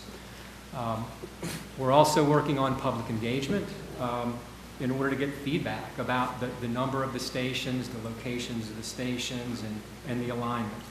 We have scheduled 3 workshops, and we've completed 2. We have the 3rd one tonight in Pinellas. Our first one was actually in Pasco at the Hernando Pasco College last week, and got some great feedback on that. We're heading into station design. Once we know the numbers of stations and where they're going to be, we have to decide what they're going to look like. And again, if we're at 12 or 13, 5 of the stations will be multimodal centers. We've already established that, and what they look like will ultimately be determined by FDOT. So we're talking about the other 7 or 8 stations, and we plan to hold a number of charrettes in February or March with the community around where each of those stations will be located in order to find out what they want the stations to be, what they want them to look like. We need to understand the community's use for the stations so we can better understand what they need to look like. And we'll be able to offer them a couple of options depending on where, will the stations be located in the median? Will they be just off the interstate on the shoulder? Or would they be located further into a neighborhood, which would provide opportunities for economic development? We need to talk through all of those things so they understand, and better yet, so that we understand. Can I ask a question on that topic? Mariano? Can I ask a question on the topic? Because I think it's going to be something real critical as we go through this discussion point. Those who've been to DC, I think you go to Union Station, the commercial in there is phenomenal. When I look at Pinellas County, when they talk about building their rail line up and down, they were focused on every one of those stations was going to be a big economic engine, like you just mentioned. So with us, depending on what we're going to design, I think the private sector that may be interested in being a purchaser or being a tenant, whatever, I think it'd be key to get all those guys in the mix to say, what would you want to see? How would we better entertain people? Because if we're all going to meet at that one spot, and you've got all that commercial that's there, restaurants, et cetera, you got great potential. If you just go build something at the median here and something there, I don't think you're going to capitalize like you should be able to capitalize on where these things are located and what can be built. Absolutely. And we are considering all those. That's the purpose of doing the outreach that we intend to perform, is to get all of that feedback and to determine what makes sense for each of those areas around each of the station locations. What makes most sense for the community. Okay. And then once we get through all of that, the next big milestone is arriving at a recommended alternative, and that should be in the springtime. That recommended alternative is what we will carry into 30% design, and it's what we intend to use in our application that we submit to FTA into their capital investment grant program.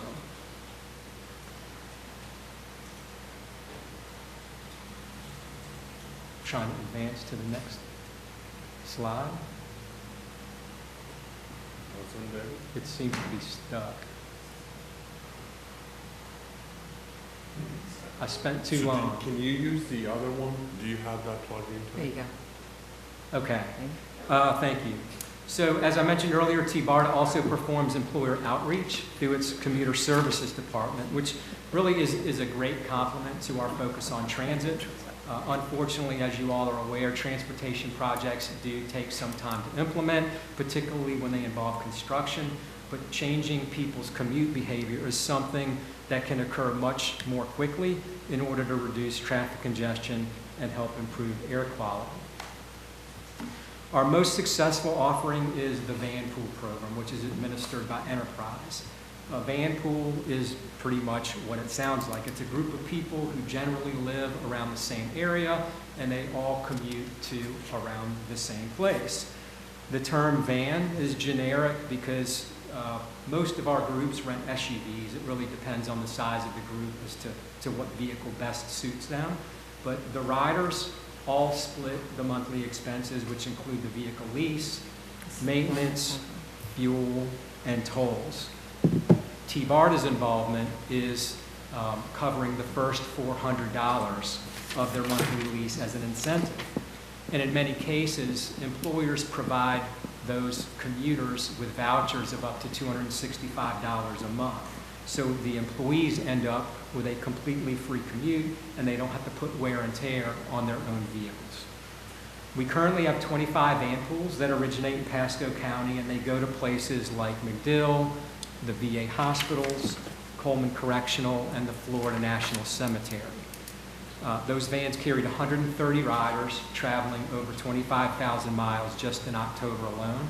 So that kind of gives you an idea of the impact that a program like that can have on reducing congestion. We currently have no van pools with Pasco as a destination, but we're working to change that in 2020. Most people find van pools through their employers, whether that be through their HR department or from coworkers, but they can also find a match off of T-BARTA's website by entering start and end points. We're in the process of updating and upgrading our Ride Match platform, which should be fully implemented in February. We also we have what's called an emergency ride home program for anybody who needs to leave work early or stay at work late. Being stranded at work without a ride is a pretty significant barrier to people even thinking about trying carpooling or van pooling, so we do what we can to try to relieve some of the pressure. Along with the Ride Match platform, we're also restructuring the emergency ride home program at the same time. And the biggest improvement related to that program restructuring involves how people pay for their emergency trip. Currently, they have to get vouchers in advance, and they use a taxi cab company that we have a contract with, but we're changing it to a reimbursement basis, so they can use TNCs or any organization that they might want to use in order to get home, and then they'll submit their request to T-BARTA for reimbursement. We're also increasing the number of emergency trips that people can use throughout the course of the year. Right now, they can use up to 4 trips, and we're increasing that to 6. One recent improvement that we made to the overall commuter services program as a whole was hiring an account rep to focus specifically on Pasco County and the northern T-BARTA area, to include Hernando and Citrus. We hired a guy by the name of Brandon Newby, and to date, Brandon has developed partnerships with Wiregrass Mall, Adams Arms, and Oak Hill Hospital, and he's also working with others to see if commuter services are a good fit. Some of those organizations include the MPO, the county, Walmart Distribution Center, Pace Center for Girls, Saddlebrook, Pasco Workforce Development, and Pasco Hernando State College. And we also recently joined the Greater Pasco Chamber of Commerce, and Brandon is making more contacts through them as well. Our most recent update to the commuter services program is rebranding.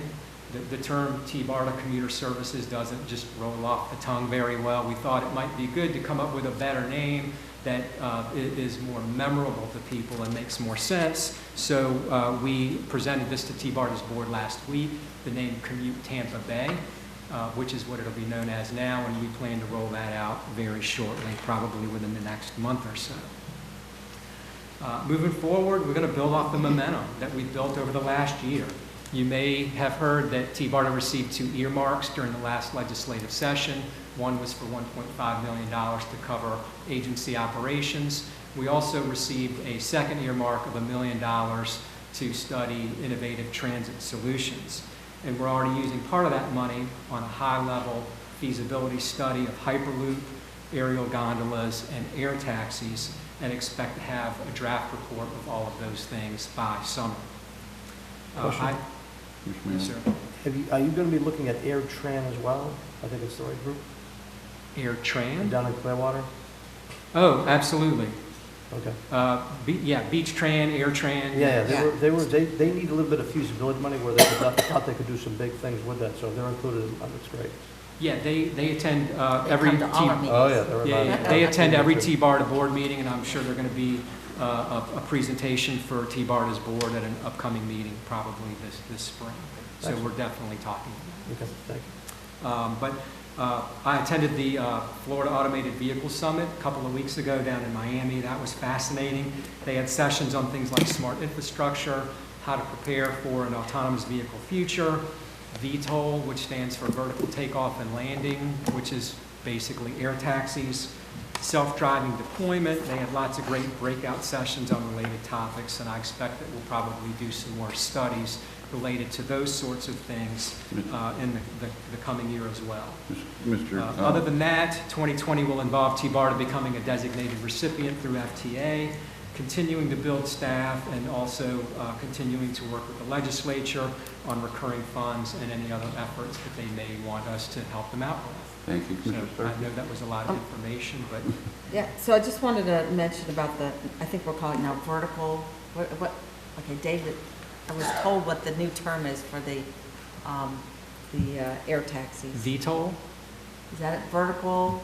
takeoff and landing. Okay, so I've actually had 2 meetings on that here in the county, one that Secretary Gwynn attended, because True Simulation is a division of Textron.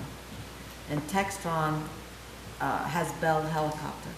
And Bell Helicopter is developing one of these prototypes in Dallas. And they were in a partnership with Uber, but I don't think they are in that partnership anymore. I think they're continuing on their own. But I was at a transportation meeting, and the Joe from the airport, Lapano, has a great interest in having Tampa Bay be a site, let's say one of the test sites for these kind of vehicles. And the idea is that testing them over Tampa Bay is much better than maybe testing them over Dallas, Fort Worth, metropolitan area. Because you can take off from the airport and go to Clearwater, St. Pete, and you know, and also down the I-4 corridor is another great route. So, so we're kind of excited about what those possibilities might be, and we'll be hearing more about this, I am sure, in the next few years. But already in Dubai, they're using these. They're little two-man, they're unmanned helicopters that people commute like the Jetsons in the air. But you know, it's just very expensive still right now. But this is coming. It's kind of crazy. I didn't believe it when Hubertus, you remember Hubertus, who was the CEO of WellBuilt? So he's friends with all these German industrialists, and they have a consortium that's working on this in Europe. I don't remember what it's called, but a lot of their big manufacturers are involved in the one in Germany, Airbus, and then there's another one being done in South Carolina. I don't remember. Boeing maybe is working on one. So there's little pockets all around the world working on this kind of transportation. That's it. All right, thank you. Mr. Green, thank you very much. Any other comments or questions? No, thank you. Thank you for your presentation. All right, all we have left is other business meetings held, schedules. We talked about the... No, I want Secretary Gwynn to talk. Sure. Let's go over the meetings real quick, and then we'll invite Secretary Gwynn up if we could. So, mainly, I cannot go Friday. I was told that Lance Smith had a death in his family. I doubt he'll be able to go. Is there So anyone on the... if someone from the board want to attend. Anyone on the board, there's a meeting, you want to tell them about it? This is on Friday, this is in Brooksville. Yeah, The chairs of the MPOs meet, and this is 2 meetings a year, so we'd like to have representation from the board there. Yeah, I have a prior commitment that date. Is there anyone else that would be interested in going? I can't. What day is it? This Friday, This Friday? 10 o'clock a.m. up in Brooksville. I might be able to do that. I might be able to do that. I'll double check, but I think so. Thank you very much, Ms. Miriam. You're And the then- closest one to it. And then we discussed the Leadership Summit, January 7th and 8th already. I'm not sure if that's it. And then the MPOAC Weekend Institute is March 20th through 22nd. Right, I guess the Orlando. second one is in the Tampa Bay area, if any one of you is In April. interested, Yeah. let us know, we'll look at. That's worth going to. Yes. Secretary Gwynn, I believe Mr. Starkey had some questions for you, if you wouldn't Well, mind. Yeah, and I coming up. guess I have to kind of tee up Manny for our priorities, to understand where we are with funding certain projects. Do you have a list that you can put up there? I can pull up an old. Yeah. And so, Secretary Green, you have told us for, I think the last 2 years, that things have changed a little bit in the way you work your funding in District 7 for transportation allocations. So if we go to Tallahassee, because, you know, I was trying to get that overpass at Starkey Boulevard in 54, and I texted you, I almost saw a collision Yeah, I yesterday. got some information I'll share with you after. We've got a few things we're gonna do on that. So, so he has told us, I want to make sure this is sinking into everybody. Well, why don't you say it? Because then I'm not. So you're talking about appropriations and... Yes. Yeah, so I guess to set the table on that, most of you probably know that when an earmark or an appropriation is applied for, it's not asking for new money. It's asking to move the existing budget around to take something from a project that either the MPO or the district has programmed and to move it to a project that is an earmark project. And there's a lot of funds out there, but not that many we can use to cover earmarks. You can't use federal money to cover earmarks. It's got to be state money. And so last year in the district, we had about $25 million that we had to cover. And although that's a big amount of money, what we did is we basically took all our contingencies from our projects, which means that if the contractor runs into a problem on a job, there's additional work we run into. If there's an emergency project we want to try to fund, we took that money and kind of tried to cover it with that. We did have a couple of projects, small projects, we moved a year out. So far this year in the district, you may know that legislators put their appropriation requests into a system, and they're sent to us to respond, basically to give them general information back about it. So far, this year in District 7, we have about $65 million worth of earmarks that have been submitted. In fact, about 30 million of them in Pasco County. And what we've been told by our central office is that if the earmarks get approved, if they make it through the legislature and then the governor approves them, then we're going to have to find the money from the district to cover those earmarks. And I can tell you, if we get anywhere near, and there could be more earmarks that are going to show up. We still have time before they could. If we do, we will end up having to move projects out. The other thing that's complicating this now for us is, if you're familiar with the Revenue Estimating Conference, they meet twice a year, and they basically project our future revenues to tell us what we can expect to have as money in the work program, since we're funded through the Transportation Trust Fund, which is primarily gas tax, vehicle registrations, rental car fees, things like that. They're telling us now that they projected 2024 is going to be the peak of gas tax revenue collection. And after 2024, it's going to start dropping, in part because they're expecting to see a much higher percentage of vehicles be electric vehicles, which won't pay for the gas tax. And they're also being somewhat pessimistic on the economy, looking out past the next few years. How that will play out, we don't know, but that's what they're programming in. So last year, we had to move projects out of our work program because of that. So my caution is just that, one, if you put an appropriation in and it gets approved, we are going to probably have to find the money from somewhere else, and we'll probably have to, and it has to come from the next year, because that's the year the earmark will be for. If it gets vetoed, then we still lose that budget. Yeah, so if it makes it through the legislature, gets in there, the governor line item vetoes a project, we lose that budget. Even so, if it gets it through. If it gets vetoed, and I brought this up to the city of Zephyr Hills because this is one that we're working with them to give them some state money for the Pretty Pond US 301 project. We had committed to give them some money next year. If that project gets approved, I think they put in for about $2 million. If that gets approved, then that's fine, and that money will go there. If that project gets vetoed, we can't give them the money that we told them to give them, because by law, if the governor vetoes a project until the next budget gets approved, we can't put any state money on that project. Now, was the underpass road vetoed by the governor last year? I mean, the underpass trail under 19? I believe it was called something else, but that was on the waterfront. Was that the one? Yeah. But it was vetoed, yeah. And the governor vetoed that last year, so I don't know how we even know. I don't know how you can even be trying to push that one. So, It's at the top of the list. It's the top of the list, and They're not going to push it no, back. it's top of the list of our ranking of the money of our share of his allocation. But to go up in Tallahassee and try and hop, skip, and jump it from different money from our allocation, that's where we run into trouble, right? Right, the ones we're evaluating screwing right now. ourselves. I don't think people are realizing that. so what, I'm sorry, I'm not following. What point are you trying to Okay, make? the only way that doesn't affect all this work that we've done here is if it comes from a general revenue pot, not the transportation pot, right? Right, if it comes You from have to general get revenue, it very won't special. impact us. Yeah, so that is why, I talked to Wilton, he was gonna go for the Starkey Boulevard overpass.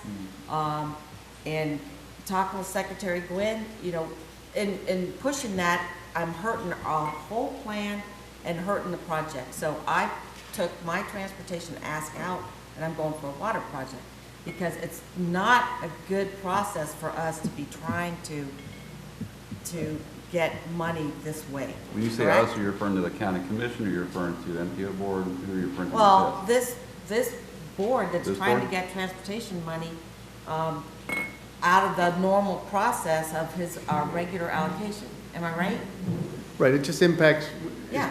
if it comes out of the transportation budget, then it basically means we've got to shift other money to cover that. Yeah, so don't touch any projects in my district. If yours gets approved and you want to jump all this other stuff, I got a problem with it. Because we have sat here and said, as a board, these are our priorities. So you can't, it's very bad policy to try and muscle your way to get something that screws this list up. Can I jump in? I think just to, and tell me if I'm wrong. In addition to what we do here, we have legislative priorities as commissioners. Is that? Oh, that's what I meant. That's what you meant to say, okay. Yeah. We have legislative priorities, so separate from the MPO board, we have legislative priorities as commissioners, and some will have, some will be water projects, some will be road projects, it doesn't, Or you know. parks. Parks, or whatever it may be. Shouldn't be road projects. So whatever it may be.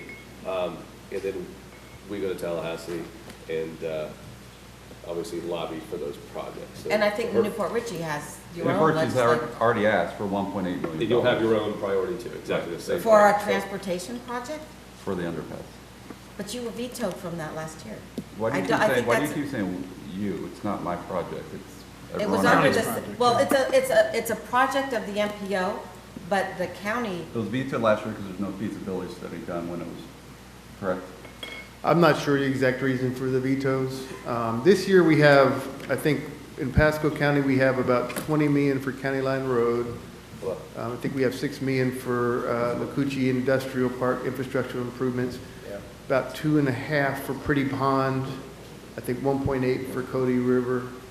And I believe there may be one other one, but those, and believe me, I'm gonna try to cover everything I can. I'm gonna try not to delay projects or defer them. It's just, it gets harder each year when you take the contingencies out and you start, you know. I just giving you a warning that if there are as many earmarks go through as are shown in there, I probably am gonna have to come back and ask for prioritization of what we wanna move around. and that's where I have the problem, because it starts jumping over everything that we've prioritized, and if it's something that's really important to us and it's vetoed, like, I'm not even sure yours is eligible, I'm not even sure the underpass is eligible for funding because it was vetoed last year. No, it So- is eligible. It is, can- yeah. it It is? can- I thought yes. you said if it's vetoed, you No, can't get the money. For that next year, so if it was vetoed by the governor in June. Yes, last year. Then for a whole nother calendar year, you can't put any money on it. But if the new Just budget has erase money it in every it, you year. can, or even if the new budget didn't have, say if you waited 12 months and didn't put in an earmark, then state money could start flowing to it. It's just the governor's veto basically says for the next budget year, no state money can go to that particular project. So, and when you say that number of 65 million, is that what you said? Is that from other counties as well? That's from total of districts? That's from, primarily it's, Citrus County has quite a few. Hernando has some, Pasco County has quite a few. What do we have that's besides our, what have we got in? Because I don't think there's any on our legislative priority Well, list. there's 21 million for right-of-way and design on County Line Road. That's shared between Hernando and Pasco. We put that in as part of our legislative Well, a list? legislator put it in. I think Representative Masillo may have been the one who put that in. And so if that comes in, then this money goes away from all this other stuff? I don't know that it will, but I don't know that it won't. I guess what I'm saying is that when we get to the point where, last year I had 20-some million to cover district-wide, and I barely could cover it. If we're at 65 now and say it grows, and I'll be the first to acknowledge, I know this is a kind of a unique opportunity with the way the legislative leadership is coming up. I'm not debating that, we'll do whatever the legislature tells us to do. It's just that there's not going to be new money. And so sometimes folks will tell me they think that basically if they get an earmark, it's adding to our budget. It's not. It's basically reducing That's our what I thought. budget Yeah. and telling us to take that portion of our budget and put it over here, which leaves a hole that we can try to cover if we can find contingencies. But if we can't, then we have to get into more of the meat of the program and start to move things around. I guess that's what I want to make sure everyone understands. It's not new money. It's the same money massaged around a little bit. Commissioner Mariano? I was gonna say, if you wanna pull up the list, It's up, This is it's up. Do you want to go to the go to the sidewalks. sidewalk trail?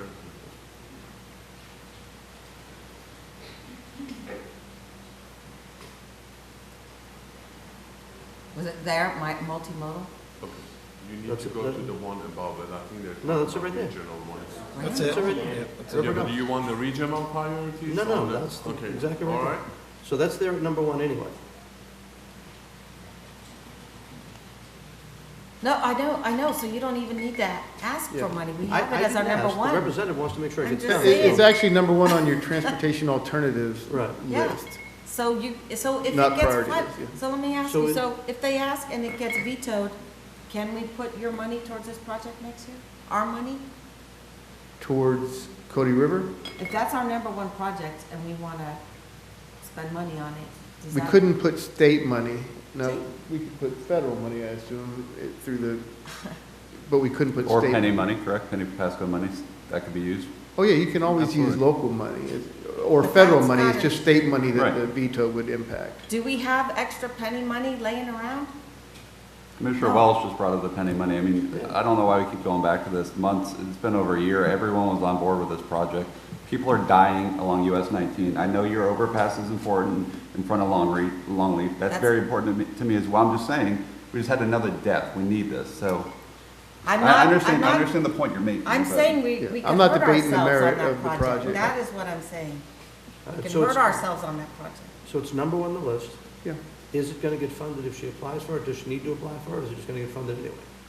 It would get, if it stays in the system, it would be funded through our program eventually. I If don't it- know if- how far out we would look at, I mean, No, it was really unfortunate last year with the earmark getting, denied, and we kind of delayed our process. I'm saying, it's important to me too, and I think we're hurting ourselves by asking for it. I think we will not get state money. We're not asking. The representative wants to make sure it gets done, so she put the Well, request in. she's gonna hurt us. If it gets, it may hurt us.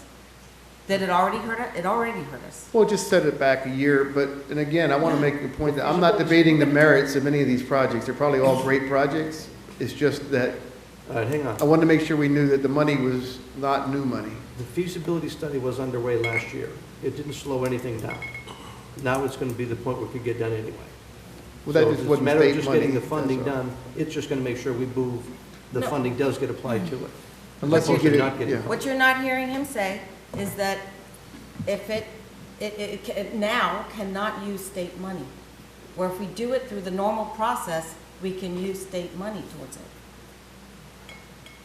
We could. We'd have to figure out when that money would be available. But it's number one on our list, so it would Right. be, Yeah, I wanna only, keep it number only if one it's, on our list. yeah, only if it's vetoed could we not use. If it didn't make it through, like if you didn't get it to the governor's office, then obviously it's not an issue. It's just if it gets vetoed, then we could. it was vetoed by the governor For 1 in year, last year's budget. For 1 year. All right, so the feasibility's done now, correct? I believe they've shown us, I don't know if it's completed. I know they briefed us on it. Okay. So as she submits, it's completed. If it goes forward to getting approved, right now with the feasibility study done, will it get funded this year?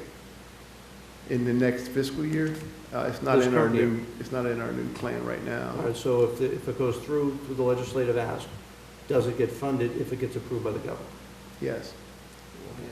And the only reason it got rejected was for that. It's the number one project we've got. Well, I let's can't hope. think of another sidewalk Let's project hope. more important than this one here. She feels confident it's gonna get done. It was only rejected because the feasibility wasn't done. So again, that will be massaging of our money, but if that's number one, why don't we have any money towards it if it's our number one project in our budget for next year? I'm not sure on the TA budget, Justin, do you know where that? No, so it's not number one on your regional priorities, it's number one on your TA priority. So you have your regional priorities, which, so when we're putting together our work program, we look at your priorities as a whole. This is on a sub-list on the TA list, and the TA funds are a lot more limited, so it's not as open as if it was on your regional priority list. So when we're going through our state funds and the fund availability, if it was higher on a regional priority list, it would be easier to find.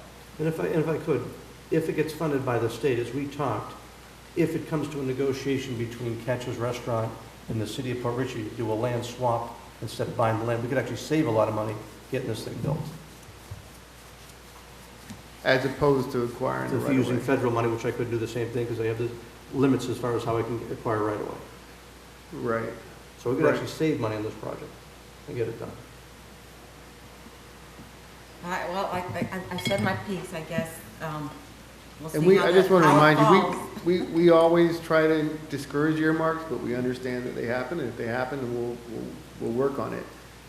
It's just, we always remind people, some people still think it's new money that's coming into our program. It's just shifting the budget around is what it's doing. Right. And sorry, just one more point of clarification. The TA, we have 3 million over the entire TMA area. So, you know, if you put together a request for 1.8 million as part of that 3 million for basically our entire TMA area, that's a big ask. What is an entire TMA? That is our Hernando, Hillsborough, Pinellas, Pasco, Hillsborough. Yeah. Well, interestingly enough, we just hired someone who knows a lot about those funds, because she used a lot of them in Hillsborough County to build the Upper Tampa Bay Trail. And I think we have this number, but if not, I'd like to get this number again. So if you look at where the transportation, what used to be called enhancement funds, were spent in the last, say, 20 years, I think you'll see we're owed all that for the next 3 or 4 years. I'll look into it. Thank you. I really want this board to see that number. Secretary And Quinn. I know that Hillsborough and Pinellas will agree with us. I don't know about Hernando, but maybe so. So that would be a very interesting number for you guys to see. Thank Because you they very much. told me they were building their trails with our enhancement money in those counties. Is there We anything weren't else? asking. Anybody have anything else? Okay, meeting adjourned. Thank you. Thank you.